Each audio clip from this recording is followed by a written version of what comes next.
Hello, I'm Michaela Verbruggen, coming to you from our newsroom here at Humber College North Campus. It's Friday, December 10th. Here's what's making news. In COVID news, Ontario is extending its vaccine passport system indefinitely. The province had previously planned to end the program in mid-January. Now, also all proof of vaccine certificates will require QR codes to intend to crack down on use of falsified documents. The new measures come at the end of a week that saw the highest daily average of new infections in more than 6 months. On Thursday, 1,290 new cases were logged in the province, with 10 new deaths. The effects of the pandemic are having negative impacts across sectors. We are all expected to pay even more for our groceries in the new year. Canada's food price report, released this week, says food prices are expected to increase by 5 to 7% in 2022, the highest increase in 12 years. Skyrocketing food prices have already been added to the pressure of consumers during a pandemic-plagued 2021, and that is expected to rise. The food price report says the average family of 4 can expect to pay nearly $1,000 more in grocery bills in the upcoming year. Weather events and COVID supply chain issues are both contributing to the rise in food costs. As the fall semester comes to a close, students are striving to get their last exams and projects done before the break, and many are also wondering what the winter term will look like. Humber News reporter Natalie Vasaluk has more on the story. As the fall semester is coming to an end, students are striving to get their last projects and exams done and are getting ready to go on a winter break. Even though this term some students have returned to campus, the amount of practical lessons Humber was offering was not nearly enough for some. I expected more practical lessons this year, but most of my classes were online. Some facilities at Humber reopened, and the next semester seems to be even more promising, with most of the programs having at least one term delivered in person. I will have all my lessons subject offline on campus, so I'm looking forward to it. Next semester I'm gonna be working at Humber, which is a restaurant at Humber, which allows students to practice their skills. As the college gradually reopens, some policies are about to become stricter. Negative COVID test will no longer be enough to enter the campus. You guys have to install that, and then you have... For this term, students were permitted to continue to access campus as long as they had proof of a negative test taken no more than 72 hours prior. That will no longer be in place for the winter term. So if people are not fully vaccinated and do not have an approved exemption, then they will not be able to access campus or facilities. There's only 1 week left till these halls are empty again over the holiday, with students and faculty all wondering what the next term will bring. I'm Natalie Vasaluk, Humber News. Beyond concerns about the impact of rising infection numbers here in Ontario, the global spotlight on the new Omicron variant is raising calls for further restrictions on global travel. At colleges across the province, that leaves many international students in a state of limbo, wondering if they should put their travel plans home for the holidays on hold. Humber News reporter Ana De Santana tells us more. For Leticia Pasqualotto, images of her family and updates on video calls are the closest she has had to visiting her family in nearly 2 years.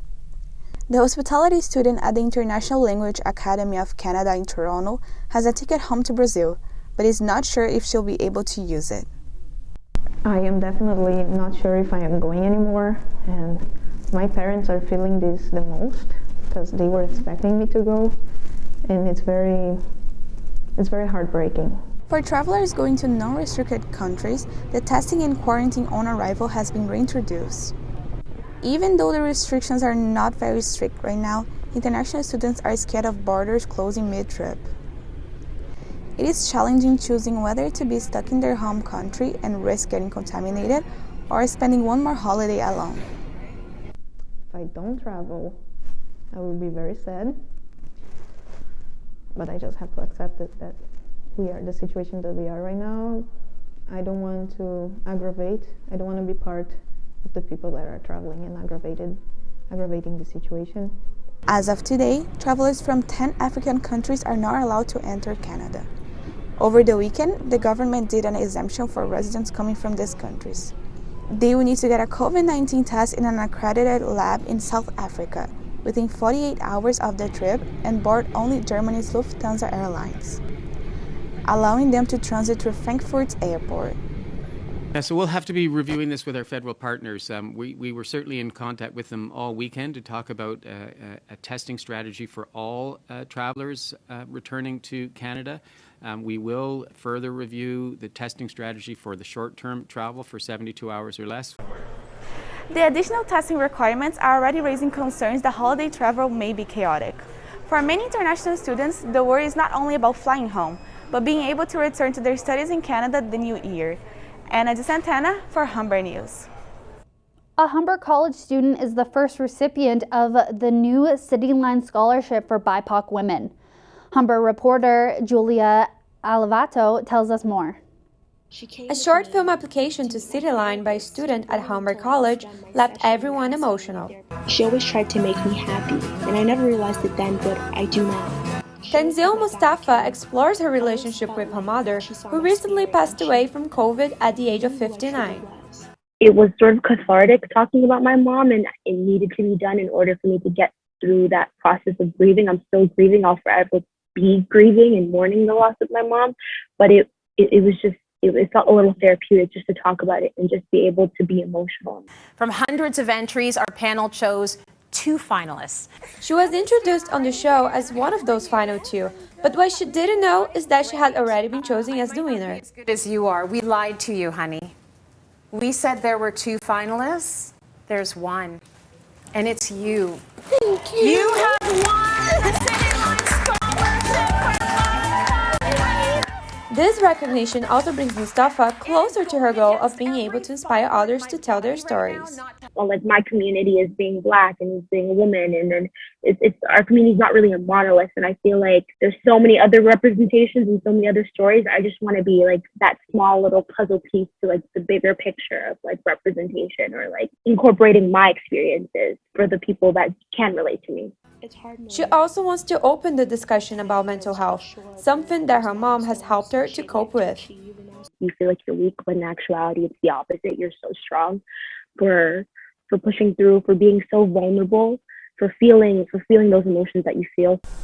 The scholarship includes financial support, internship opportunities, and one-on-one mentorship with host Tracy Moore, which Mustafa has already started online. She hopes to be able to use what she learned here at Humber as a film student in the Cityline studio soon. I'm Julia Levato for Humber News. Pride flags are waving as the Senate passes the bill to ban conversion therapy, a practice that aims to change a person's sexual orientation to match the sex they were assigned at birth. Humber News reporter Manan Najawan has more on the story. After an unanimous vote, the House of Commons passed the bill to ban the practice. The vote was received by a round of applause and standing ovation by the other members after it was passed by the Speaker. Conservative MP Rob Moore requested the bill move straight to the Senate. Whatever the intentions of the different parties were, I am less concerned about that. And I'm just really thrilled that we had support from all political parties. Organizations will play a huge role in order to ensure that the law is being implemented. One of the things that we're actually planning to do is to really start a campaign, a no conversion therapy campaign. We're also going to use all of our social medias to get the message across.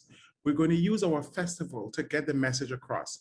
Because again, laws are great when they're written, but the implementation is what is going to be very important.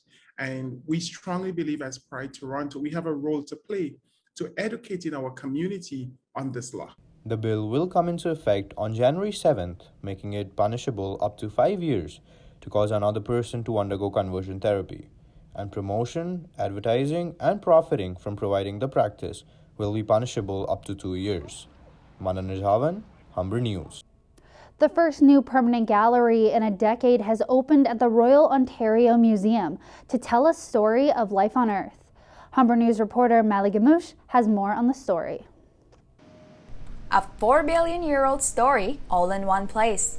Vilner Madge Gallery Dawn of Life tells a universal story of evolution. With almost 1,000 fossil specimens, it's the first of its kind in North America. It took decades for the gallery to come together, and most of it was built during COVID-19 while the museum was closed. The process that was actually quite difficult for me because we couldn't present everything from our collections here to the public. So it took some time to select the right specimens with the right stories, but finally we landed on what you see today. So most of the specimens you see are actually original specimens. Dawn of Life showcases exceptional Canadian fossil evidence from 4 UNESCO World Heritage Sites. The 10,000 square foot gallery also features 12 key moments in the story of life on Earth called the evolutionary game changers. The gallery gives visitors a chance to view the fossils in different forms, from 2D graphics and 3D printed models to interactive animations. What you see in this gallery are also amazing artwork that flesh out many of the species that you see around you as fossils. And that helps visitors to connect those fossils to life forms. They are not just imprints in the rocks. They used to be alive, and they used to have their own stories. Dawn of Life was funded entirely through philanthropy, with donations ranging from $10 to $5 million. The gallery hopes to provoke its audience to contemplate the human relationship and responsibility towards the Earth. So we want people to reflect on those challenges that happened in the past and understand that those kind of challenges that we're facing today are not new in a sense, but we are the only species responsible for many of the things that happen to our planet today. Vilner Madge Gallery Dawn of Life opened on December 4th for the public and waiting to tell the story of life on Earth to visitors here at ROM. Melly Gamish, Humber News. COVID concerns are putting a damper on holiday celebrations throughout the province, from big cities to small towns. Holiday celebrations that usually draw small town crowds are quieter with COVID concerns. Here in Streetsville, some businesses are still partially closed. The streets, usually filled with Christmas festivals, are now empty, but that's not stopping this cafe from making the best of the holiday season. The Tea Room is a place that is stuck in time for over 30 years, almost as if going to grandma's. A warm and cozy, familiar feeling that graduate Nina Graham says customers can't get enough of. If I could say the one positive takeaway from Corona is it's formed relationships with some of our regulars that I didn't think that we would form. Graduate of both the culinary and food and beverage programs, Nina took on the Tea Room 3 years ago. But as restrictions tightening, maintaining protocols in such a tiny space was challenging. It was really difficult with the 6 feet apart table. That was probably the most difficult for us. That took a lot out of our budget. For the Tea Room, dine-in hours are expected to return to normal, making the most out of what's left of the holiday season. That's all for today. I'm Michaela Verbruggen. Humber News is written and produced by students in the journalism program. For more coverage, visit our website, humbernews.ca, and follow us on Twitter at HumberJRNL. We'll see you next time.